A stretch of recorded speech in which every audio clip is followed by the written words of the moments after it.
qaçmağımız psixolojik olaraq da bizim daha rahatlamağımızı gətirib çıxardır ki, daxildə toplanmış enerjini kənara verməmizi daha rahatlaşdırır və nə olur? Bu insanların yaddaş problemləri, demək olar qaçan insanlarda yaddaş problemi çox az hallarda müşahidə olunur.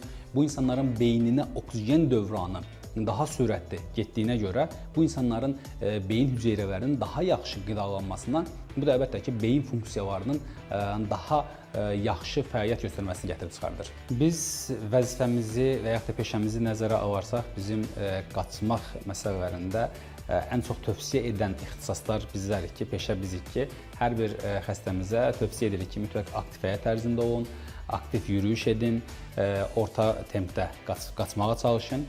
Amma bunu əməl etmək məsələsinin gəldiyində isə biz bu məsələdə biraz daha tənbəlik, amma çalışırıq ki, heç olmaya həftədə bir neçə gün bunu edək.